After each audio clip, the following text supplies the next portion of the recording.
everybody. Good afternoon, guten Tag, buongiorno. And welcome to this webinar hosted by PCR and supported by Edwards Life Sciences, the third in a series of 4 addressing the contemporary management of mitral and tricuspid regurgitation.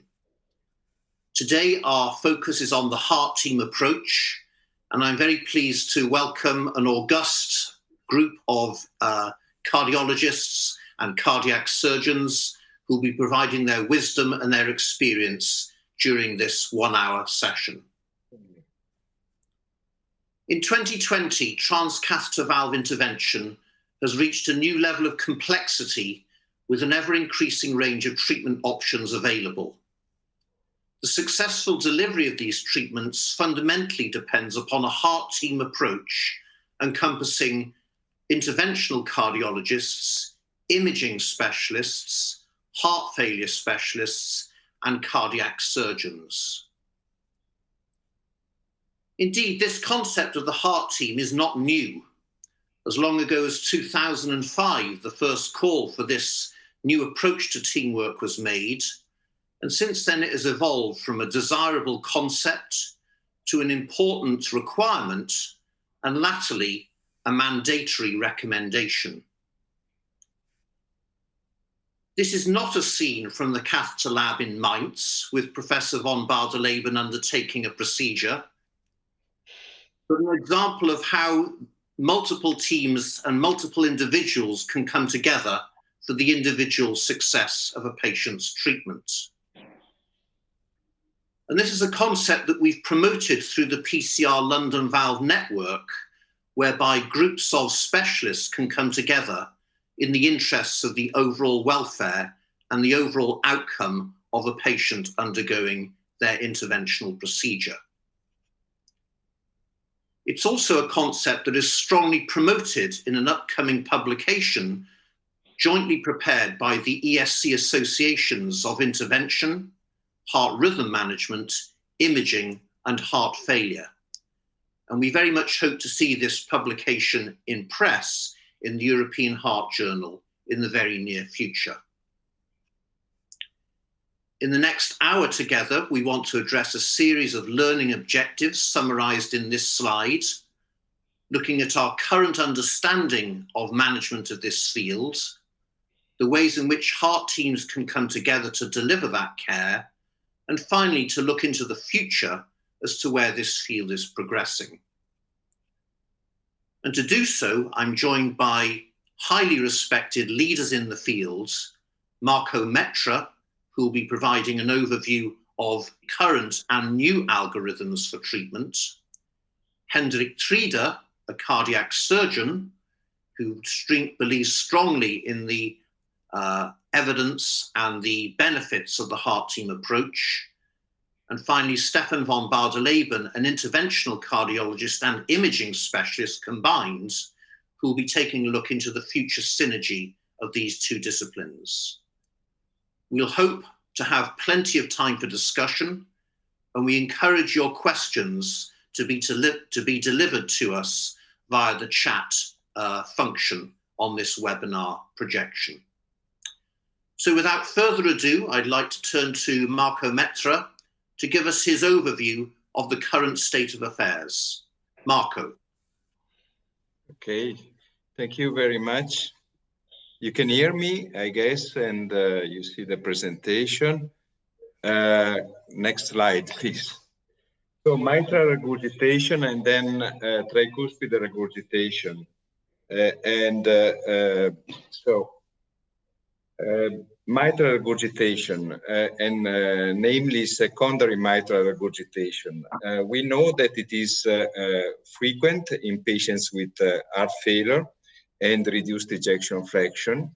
We know that it has a prognostic value, and at least in some study, in many studies, it has been shown that this prognostic value is independent. And this value is significant above all when we consider severe mitral regurgitation, but also medium severity mitral regurgitation can have a prognostic value. I don't know precisely how to move the slides. Next slide, please. It's very important, however, and actually my talk will focus more than optimization of treatment, which is something that, if possible, we can do, but and we always do this.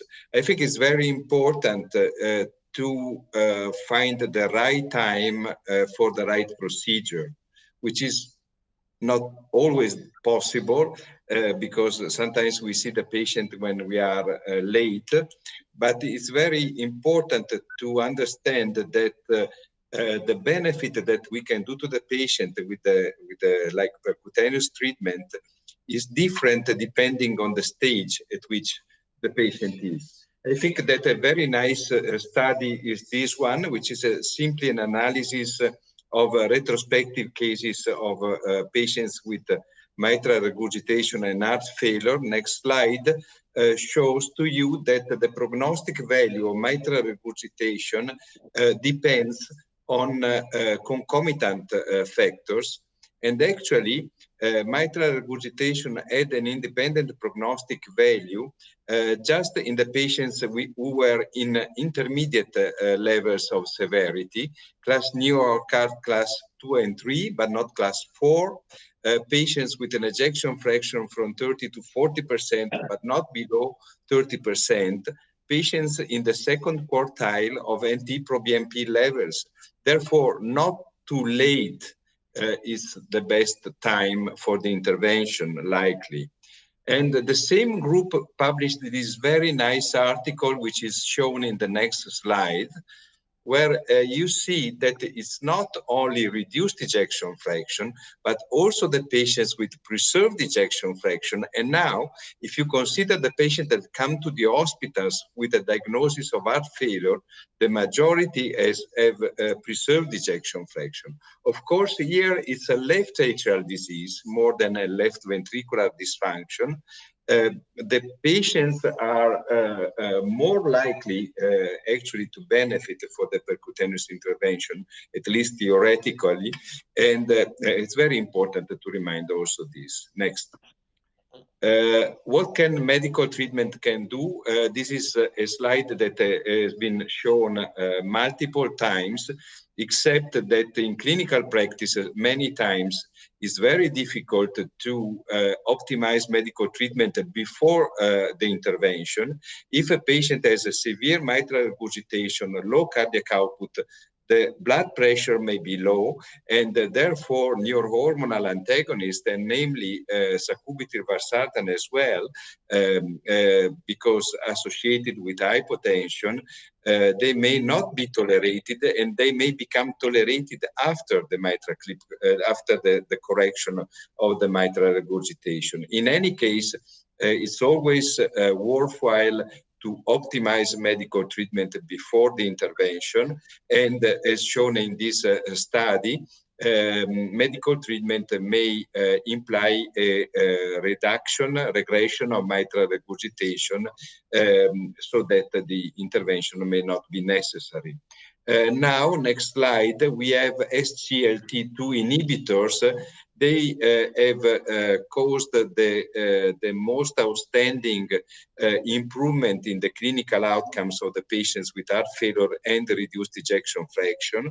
And there have been two mechanistic studies just published recently, one in JACC and the other one in Circulation, with cardiac MRI, showing an improvement in cardiac function with this treatment.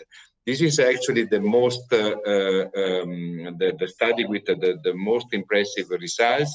You have a decrease in left ventricular volumes, an increase in ejection fraction, and therefore it may be possible that these drugs may also cause a reduction in the severity of mitral regurgitation. Well, I don't think that the clinical course of the patient will be completely changed.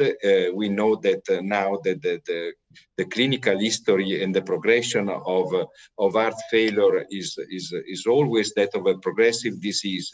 It's just a matter of time. But of course, these are new drugs in our armamentarium that will become available very soon. Next. But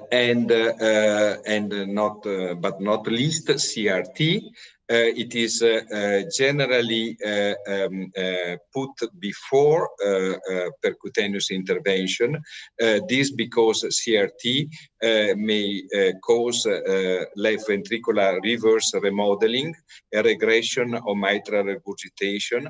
We know that the synchronicity between the free wall and the interventricular septum may decrease mitral regurgitation, and therefore this is a procedure that may have an impact on mitral regurgitation. Next. And of course, surgery is also something that will be considered in the next speeches. But above all, if the patient has an indication to concomitant surgery, cardiac surgery like CABG, surely mitral regurgitation may be corrected during surgery. It is we will debate for sure whether surgery may be an alternative to the percutaneous intervention or not. Next, okay, so with respect of when to perform the treatment, we have a few slides with these regards. We know that the results may differ, and we have had 2 trials with different results with mitral clip therapy. One very positive, coapt, the other one neutral, mitral FR. We know next that this may be related. Next slide to differences. Next. In the characteristics of the patients. Next. And next. And what pointed out is that also is that patients who have a coapt-like profile are the most likely to benefit from the procedure. Of course, to know the benefits of the procedure, you need a prospective randomized trial. But you may, and what we can do is just to assess our patients retrospectively. This is what we have done recently and published. We applied 3 criteria that classify the patients as coapt-like or not: left ventricular dysfunction, right ventricular dysfunction, and instability of the clinical course. Next. And we confirm that the patients undergoing mitral clip therapy who have a non-coapt like profile, and above all, if they do not fulfill any of those criteria, they have a worse clinical course. And there may be also differences depending on the characteristics at the time of the intervention. Next slide. And you see here that in the panel above, the patients with a left ventricular impairment, low ejection fraction, left ventricular dilatation, they have a poorer outcome, but the curves diverge in the long term. Whereas when the patients have right ventricular dysfunction and or New York Heart class 3 or 4, that are the lower panels, they start immediately to have a poorer, more events and more hospitalizations. These are the endpoints where cardiovascular death or heart failure hospitalization. So it's important to treat the patient at the right time. Next. And next. This is the classic algorithm that we use. You asked to me algorithms. So you optimize medical treatment, you exclude the need of coronary revascularization, optimize medical treatment, perform a CRT, and then you look at the patient. The patient is still symptomatic, and then he may have or not the echo criteria for percutaneous mitral valve repair. And if yes, you look whether he or she has also the quiet criteria. And of course, if he has them, is an ideal candidate for percutaneous intervention. However, we may think that if the patient has criteria for the percutaneous intervention and does not have the criteria for quiet, there may be still a role, I think, for percutaneous correction for symptoms improvement. We may not expect that we are going to change the natural history of the patient. We may not expect a reverse remodeling, but again, there may be an effect on pulmonary pressures and on symptoms. Next, there is the possibility, however, that we don't have, even in this case, an add-on therapy, but just for the discussion, we may consider that in some cases, things are not so straightforward. For example, optimization of medical treatment may be much easier after percutaneous mitral correction of mitral regurgitation, with an increase in cardiac output and increase in systolic blood pressure, and also with other procedures may be the same. Next, very few slides regarding tricuspid regurgitation is the next step. With percutaneous, with tricuspid regurgitation, the problem may even be more critical. That is to say that there is a time, a very short interval before correction of mitral tricuspid regurgitation may be too late, and to change the clinical course of the patient. Next, what can be the optimization of medical treatment? Of course, the problem here is to treat right ventricular dysfunction and to reduce consequently tricuspid regurgitation, and preload optimization as a major role, and therefore correct dosing of diuretic treatment is very important. Next, to recall that the tricuspid is, I like to think as a tricuspid as a systemic valve, is as a role that is much more direct on the whole body of the patient. This is a paper I like that was published in European Journal of Heart Failure last year, showing that even malnutrition may improve when we correct tricuspid regurgitation, and this because this decreases the central venous pressure, decreases gut congestion, decreases and decreasing renal congestion may also improve renal function, and this may increase the response to diuretic treatment. Of course, it's an hypothesis that will be very difficult to show in a prospective clinical trial, but the likelihood that we may have a positive impact on overall the patient may even be greater in this case than with mitral valve correction, mitral regurgitation correction. Next slides. Next,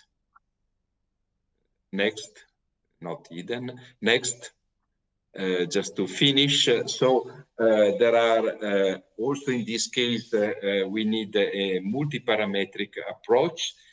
Even more complex is the topic of the interference by the leads of the defibrillators that may also favor tricuspid regurgitation and must be taken into account.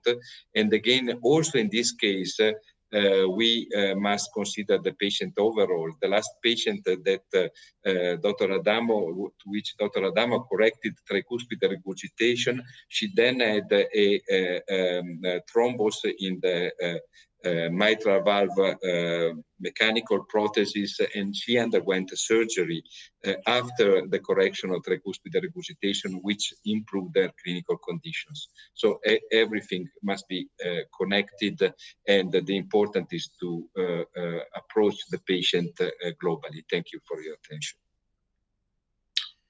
So thank you very much, Marco, for that wonderful and very clear evidence-based presentation. I know that this webinar has come at a very busy time for you.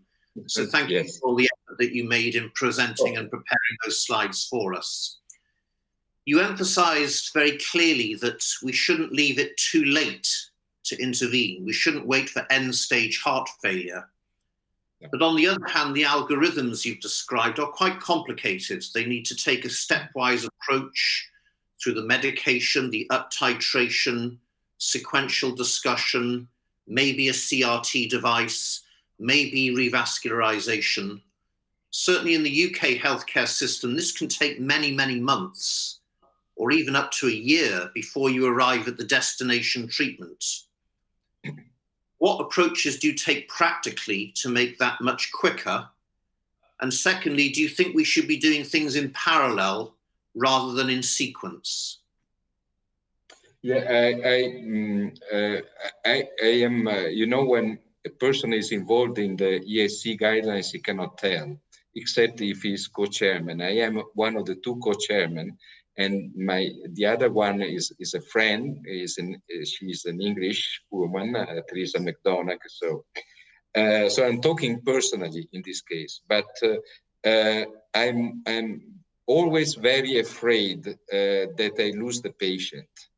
And there are many ways to lose the patient. And the simplest way is that just the patient doesn't come back to you, and he feels a little bit better, or goes in the end of another cardiologist, and depending on the beliefs of the cardiologist or the cardiac surgeons, he may undergo something different. So, I mean, the stepwise approach is okay if you are quick with the steps, and if you have a very good disease management program, that you don't lose the patient.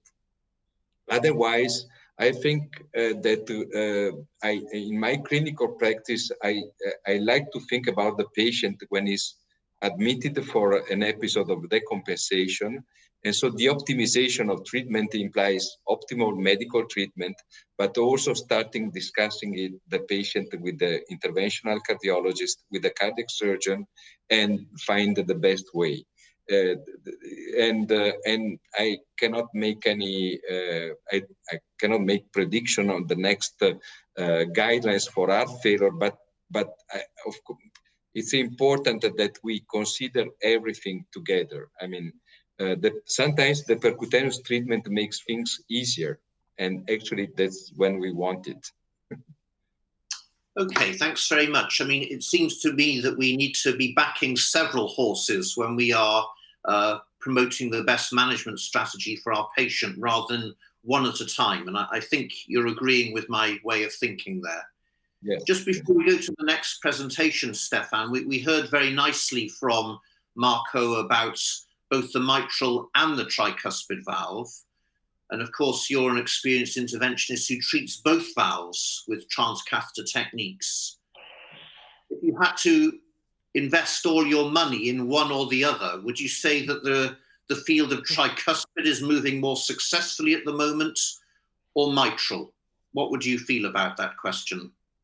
I think we're at the time that we have more evidence for the mitral, and the tricuspid regurgitation is also dependent on the mitral. So our current strategy is, if we have both, we treat the mitral first, and we look for the effects on the tricuspid. But we are more and more aware that the tricuspid is an independent predictor of long-term biventricular heart failure, and that we have to take tricuspid regurgitation seriously, and also to treat it if it doesn't ameliorate with mitral therapy.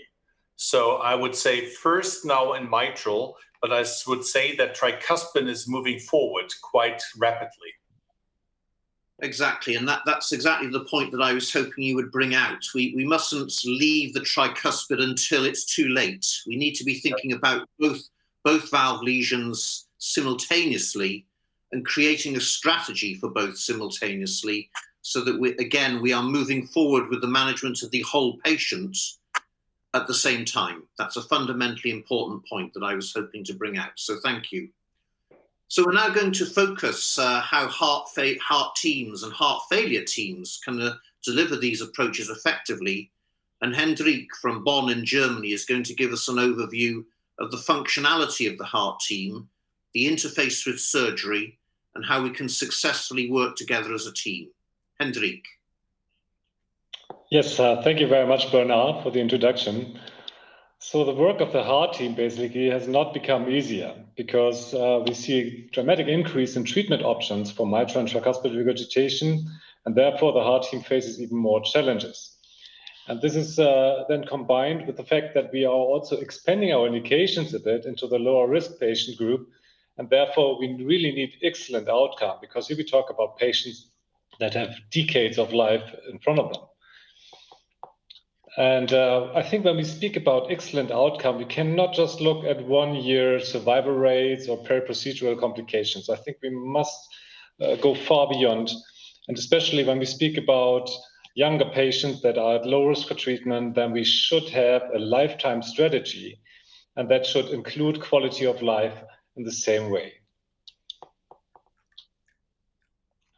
Fortunately enough, we are in the lucky position that we have a large toolbox available for things we could do on the surgical side as well as on the interventional side. And the choices have become a bit more difficult, but also it's good to have, the correct tool for the specific patient that needs treatment. And if we just have a look at the CE mark devices for transcatheter repair of mitral and tricuspid diseases, you see that the times where we just had the mitral clip and nothing else are over. We now also have the Pascal device, we have the Cardioband, and all three of them can be used in mitral and tricuspid valves. And then we have more. We have the cord replacement devices, the NeoCord, and now we just recently got also the Harpoon on the market.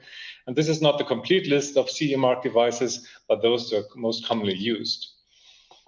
And if we go into the replacement field, there's lots of things coming up. We even have now a device CE mark for mitral valve replacement, the 10-line valve, but many more are coming into the play, the Evoque, the Intrepid being those who are mostly implanted also on the tricuspid side.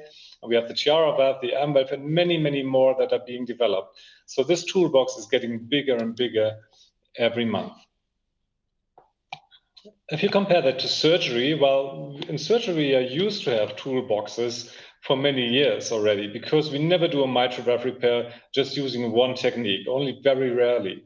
You always do an annuloplasty, but you very often combine it with artificial cords, cleft closure, leaflet augmentation, resections, even edge-to-edge repairs, not so often anymore, but pretty much on the commercial sides, it's very helpful, or replacement if nothing else works.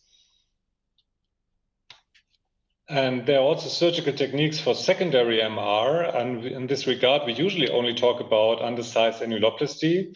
But within recent time, we changed our strategies a bit here and try also repair valves with subvalvular techniques like pulmonary muscle approximation or even leaflet augmentation. And this, we should consider that annuloplasty is not the only way to repair a secondary MR valve. And there are also, of course, replacement options when nothing else works. And if we talk about the tricuspid valve, also there, it's not only annuloplasty. I think especially in tethered valves, it's very helpful to have augmentation as a tool to get better leaflet coaptation on the tricuspid side before you think about a replacement, because replacement tricuspid, surgical replacement tricuspid is not always the best option. And when you speak about surgery, I think, please give me this minute to speak about that. It's very important that we do this as least invasive as possible. So I think in my eyes, isolated mitral or tricuspid repair or replacement has to be done minimally, fully endoscopic by a mini thoracotomy. And on the tricuspid side, as you could see on the left-hand video, you can do it even at the beating heart. And those 3D images you get now really show you the valve in a detail that you might hardly see coming through stenotomy. And the quality of repair is even increased when you go through these very small incisions. And this is what patients need and deserve when we speak about mitral and tricuspid repair. It should be routine in every center. So as we've seen, we have a very large toolbox of things on the surgical side and on the interventional side. And now it's the responsibility of the heart team to really decide which therapy for which patient. And that's not an easy task because patients' characteristics are very different across the risk spectrum. We speak about low, intermediate, and high-risk patients, and we speak about younger patients, older patients, and all of them have different expectations on their exercise capacities, on their life expectancy, on their amount of comorbidities, and their level of resilience. So this is something that's very spread among the spectrum. And then again, we have two diseases. Basically, we talk about primary and secondary MR and TR, and both of them afford totally different techniques for repair or replacement. So in order to achieve the best possible long-term results, we have to achieve various levels of excellence. There is, of course, excellence in indication and strategy, but there's also excellence in procedural work and excellence in post-procedural patient care. Speak about excellent indication strategy, then there are many factors to be considered. First of all, we do what we ever do in the heart team. We can look for the obvious things. We look for the frailty assessment, proper risk calculation. We have a very close look at the imaging, CT and echo images playing the biggest role here. We look for the comorbidities and life expectancy. But many more things come into place, like first of all, the patient will, so individual factors. This is not a problem if the patient's will is going online with what the heart team has decided, but sometimes patients want different things, and we face this in surgery more often than interventional cardiologists see it. Patients who don't want to get an operation, despite the fact that maybe an operation will be the best for them. And then there are factors that we now, for the future, should also have in mind, the optimal factors considering long-term perspectives. So thinking about what happens if my treatment fails in the future, what are the next options? Is there the possibility of a valve implantation, for example? Is there a possibility for reoperation in order to achieve the best and optimal quality of life? So procedural excellence means pretty much the same thing interventionally and surgically. First of all, in interventions, we have to take the least invasive route. So whatever we do should be femoral, transeptal if possible, and patients could then take profit of early discharge. We should not see complications. So in complications also in the term of outcome measures, like if you do a mitral tricuspid repair interventionally, you should not leave more than mild MR or TR. We should not leave patients with gradients. We should not see PVLs and LVOT obstructions in replacement procedures, and we should not have access complications.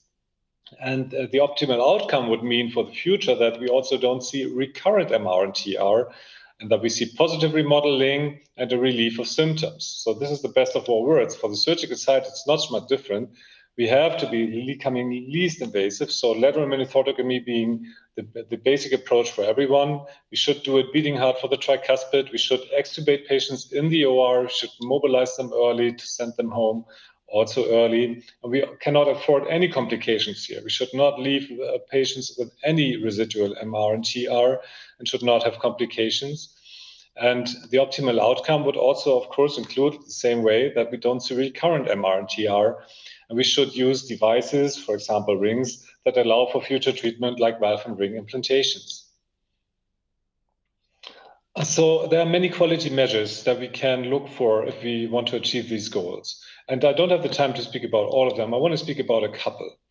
For me, it's very important that when you go to the hybrid OR with a patient with a mitral Pascal procedure, and you see during the procedure that the outcome is predictably not so good, and you would be forced to leave MR more than mild, like moderate MR, then just don't place the clip or the Pascal. Look for other treatments, speak again to a surgeon, And only when this is not possible, then you should, consider mediocre results. But with all we have today, I think we should go really for quality first.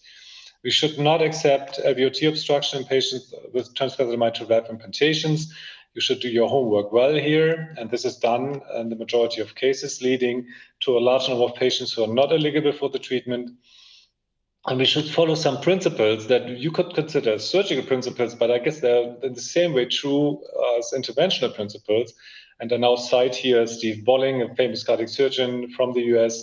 A good repair usually is always better than replacement, but consider a replacement is always better than a bad repair. And there are many more.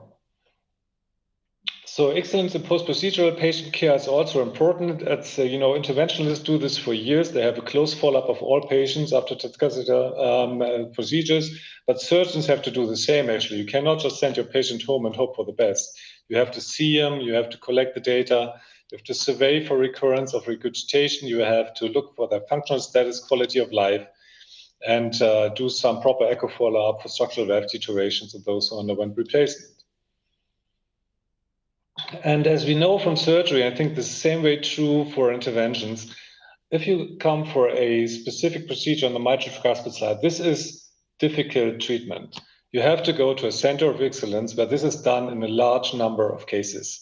Only then you can achieve good quality. We know this in surgery for years. From my personal experience, I think it's also true for interventions. You have to go to centers where this is done in the most proper way, and then only you can achieve the best results.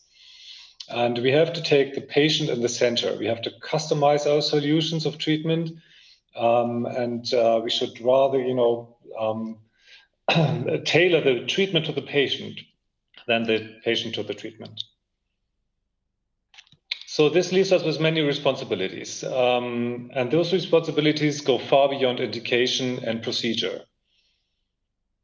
The primary challenge is to define strategies for decades of patients' life expectancy when it comes to younger patients. And MVR and TVR have to be planned and performed in the least invasive and most individualized way possible. MVR and TVR have to fulfill all requirements for long-term reduction of MR and TR and the possibility of future interventions, of course, also best relief of symptoms. And this is possible. And since it's possible, we have to do it. And if we do it, I think the future of MVR and TVR looks really bright and will be excellent in outcome. And this all leads us the way into the field of individualized medicine. What is really coming up, we have to look at every single patient and find the best treatment for him. And this can only be done in a proper heart team cooperation as we do it in routinely in the good centers today. So thank you very much for the attention. So thanks very much, Hendrik. You make a very strong case in support of excellence, the valve centers of excellence approach, the volume arguments in relation to specific modes of surgery. And these are very important messages that need to go out there to the wider community. A specific question from one of our colleagues, Dr. Chahab, relates to whether a degree of residual MR can sometimes be beneficial to the patient. Is there a group of patients in whom leaving some mitral regurgitation rather than abolishing it completely is somehow beneficial? Do you have a view? I have a view, and my view is that this is not true. I think you should always treat the valve as good as possible. And it is, a myth that if you leave a certain degree of MR, the left ventricle is doing better in the first run. But this is not our experience, basically. We have to achieve the best possible result when it comes to repair, and only then we can achieve good long-term results. So there's an English expression, if a job is worth doing, it's worth doing properly. I think you would agree. Yes, totally. The other element, Marco, if I may come to you, we haven't addressed this at all in any of the talks so far, and I want to make an emphasis on it, is the role of treatment in end-stage patients. We've talked about early intervention, we've talked about clips, we've talked about surgery. But what about LVAD? What about transplant? And what about palliative care in the true end-stage patients?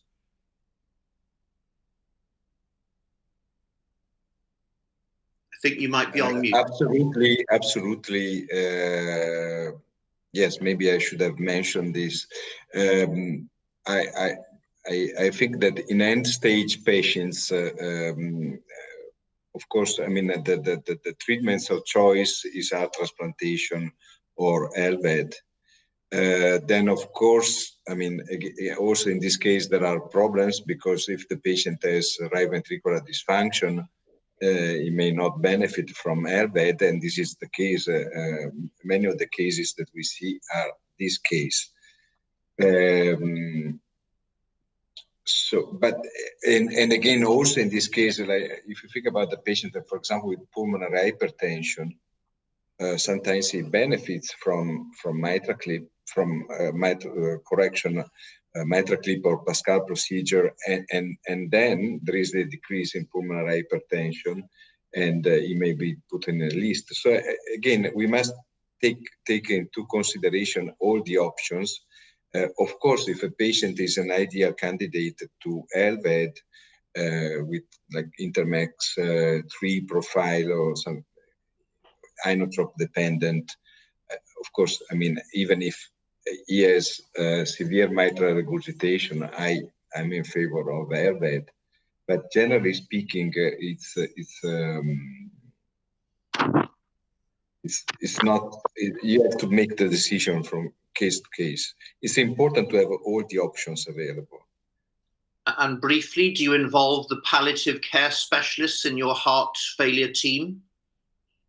This is a good, very good thing, because I like one comment that I received. They said, everybody talks about the heart team, but in the end, it's just the interventional and the surgeon. But then you need to have the cardiology clinic and the palliative team. I mean, palliative care, we are not to that stage, honestly, in Brescia now. I mean, the palliative care is still something difficult, and the oncology people involves them a lot. But it's written everywhere that we must start palliative care, even simultaneously with the end. I mean, we don't have to wait when the patient is dying. It's important to support the patient before. And again, not necessarily, and heart failure specialists, we have been probably lucky with the improvement in survival, but survival is not all, and from many points of view, the patient prefers to live better and have less symptoms.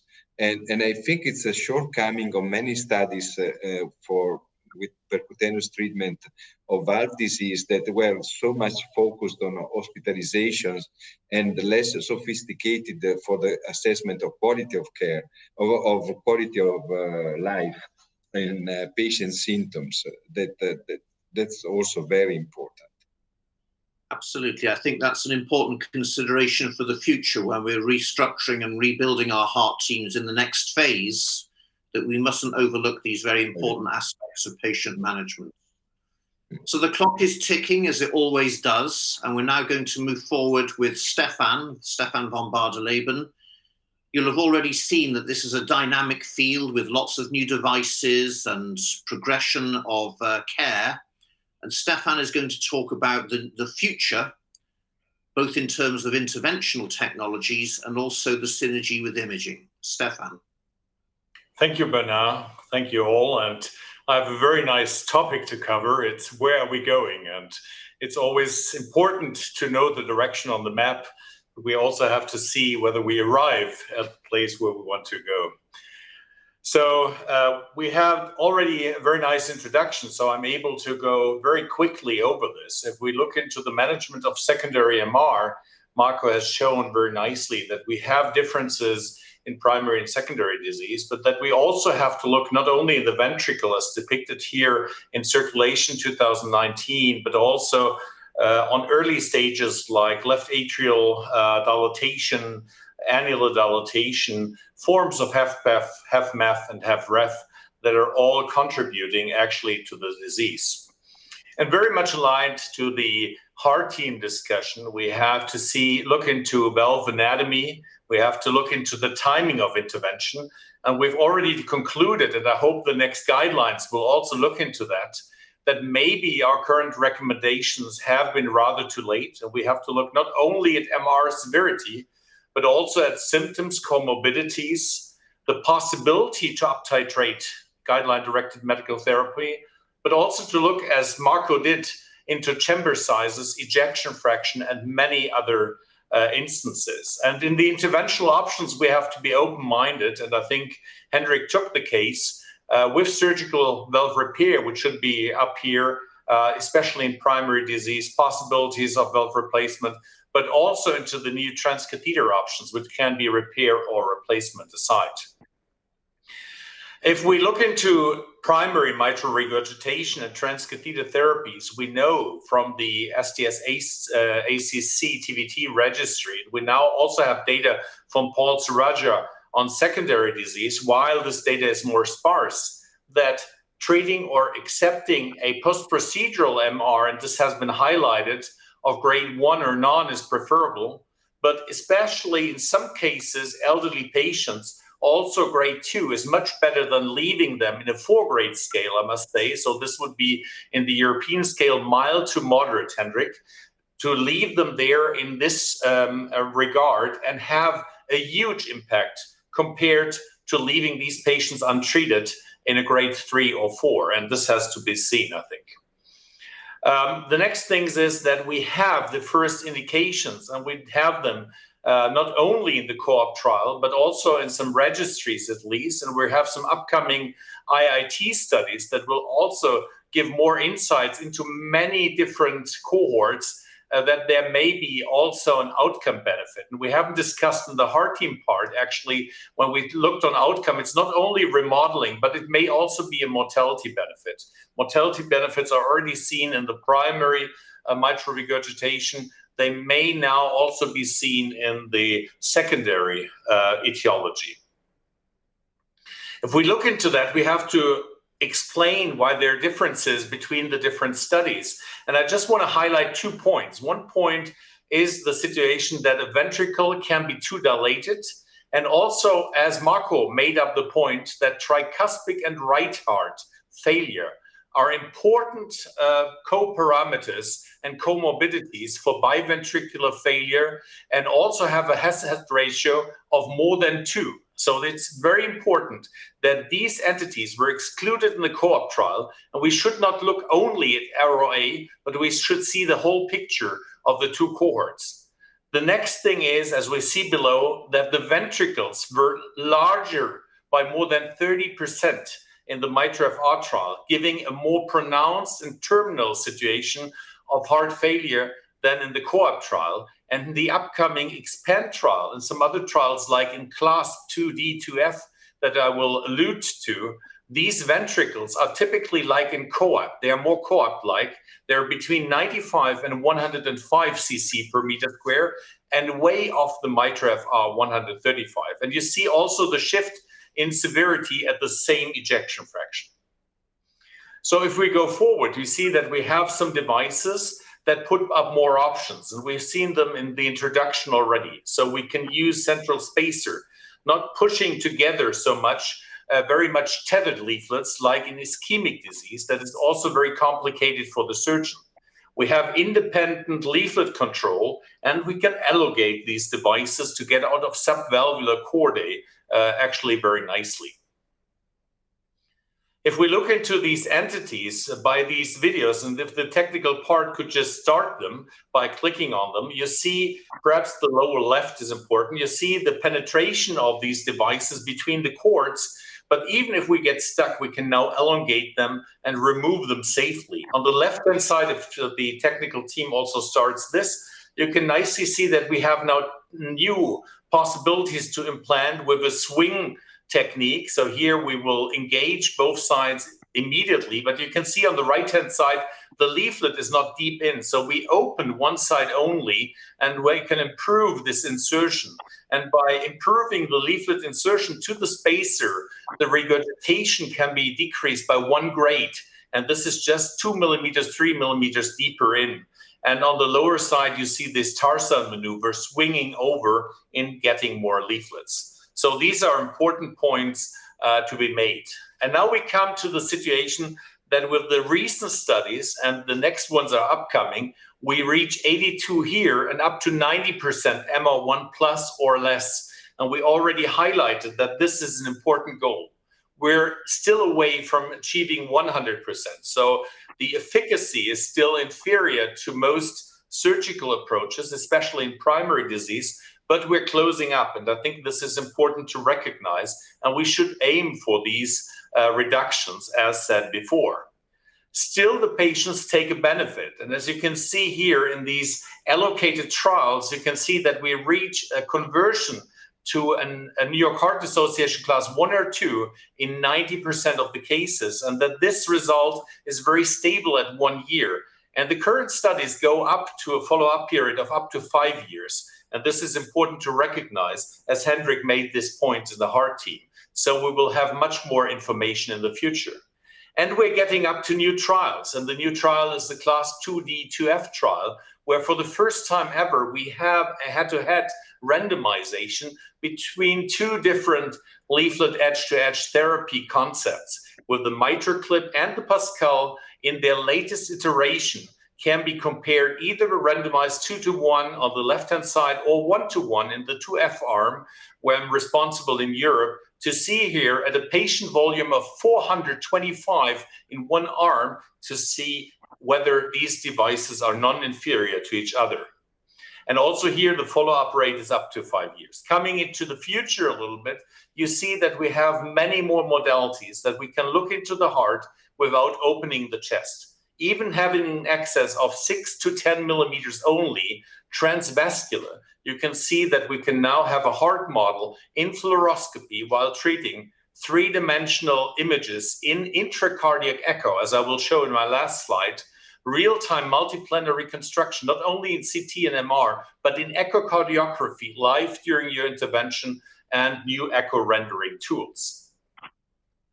So looking into a cardioband, for instance, you see here that we may have landing sites, hinge points, derived from CT. And I think, Hendrik, if you look on the lower right, you've seen a trace result after a transcatheter intervention. And I think those are the goals that we have. Of course, we have to reach them. Sometimes we also have to use new devices and to combine them in a combo therapy, as surgeries used to do this over 30 years.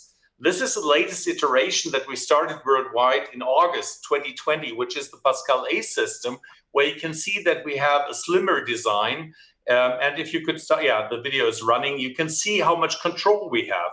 And this is beating heart in a closed chest, blood volume in the left atrium. And you can see that we can nicely control by both fluoroscopy, but also by 3-dimensional echo on the left-hand side. We swing over the camera and you can nicely look into the diamond shape. We close the device, get down to the valve, and we repair.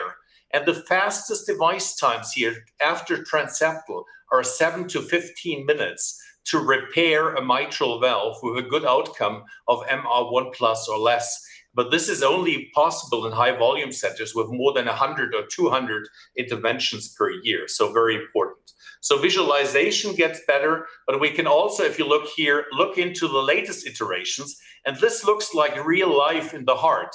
This is the latest iteration of 3D rendering, where you see a Pascal ACE with lowering the clasp in vivo in the human body. And you can see we just published this in December 2020 as one of the latest iterations.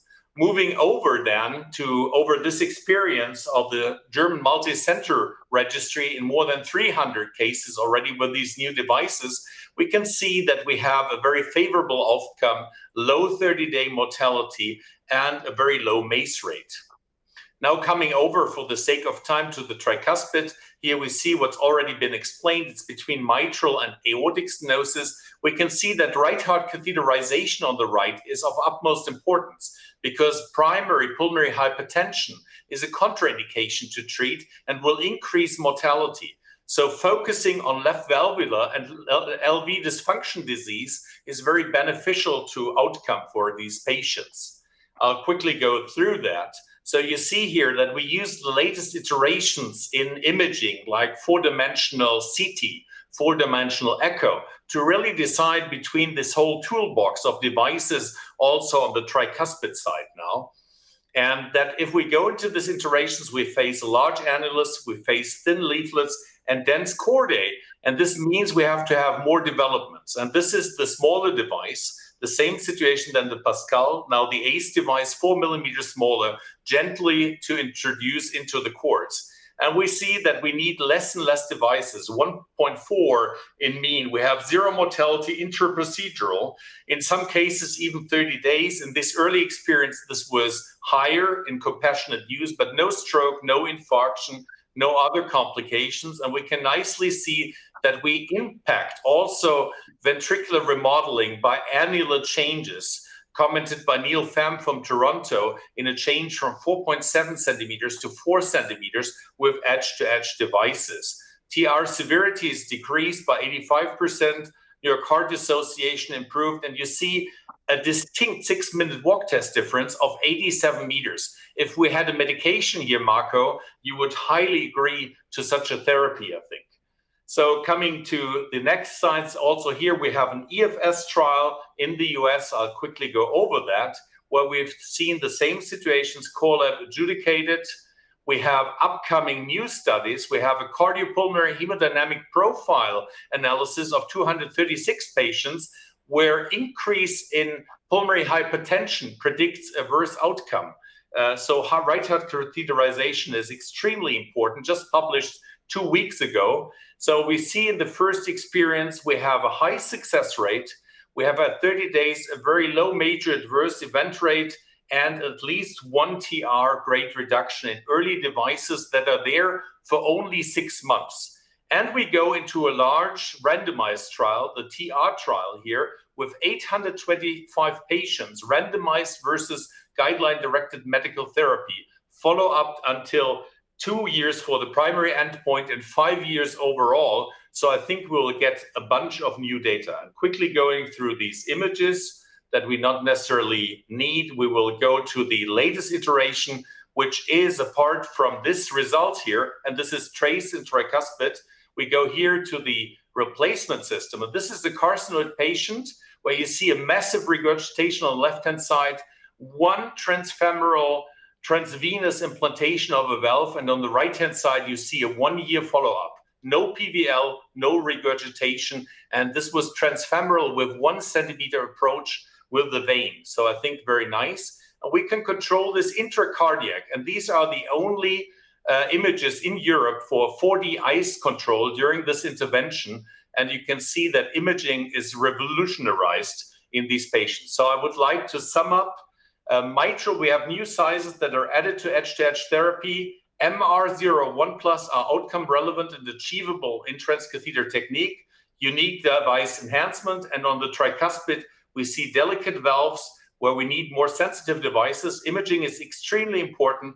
Clinical improvement is seen, and we have upcoming replacement like the EVOC, which will be tested in a randomized trial with the TRICENT trial, and we have randomized controlled trials also on the repair side. Thank you very much for your kind attention, and I think we have seen a view into the future. So thank you very much indeed, Stefan. Indeed, a tantalizing view of the future. I have time for one quick question before we close, and it's going to come to you, Hendrik. So we've talked about TMVR, valve replacement. If that becomes available through transeptal delivery, do you think that will overtake transcatheter valve repair approaches? No, I don't think so, because repair is always better than replacement once the achieved result is good. But it's very important that we get these technologies because in some patients, these valves are not interventionally repairable. The problem, though, I think, is that on the mitral side, these devices are too large to really become available for everyone. So the exclusion rates may still be high in the future. But hopefully, with lots of engineering going on, we'll see better results there. And I'm really looking forward to that.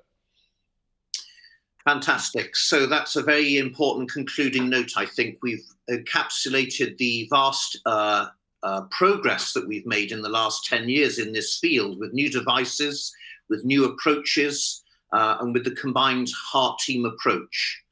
On the other hand, we recognise that progress has been difficult. It's been slower than the aortic fields, and we have a long way to go. So I'd like to thank you all for joining us for this webinar. I'd like to thank our distinguished speakers for their excellent presentations. And I wish you all a happy Christmas and a more promising 2021 than this difficult year for us all. Thank you for joining us. Thank you.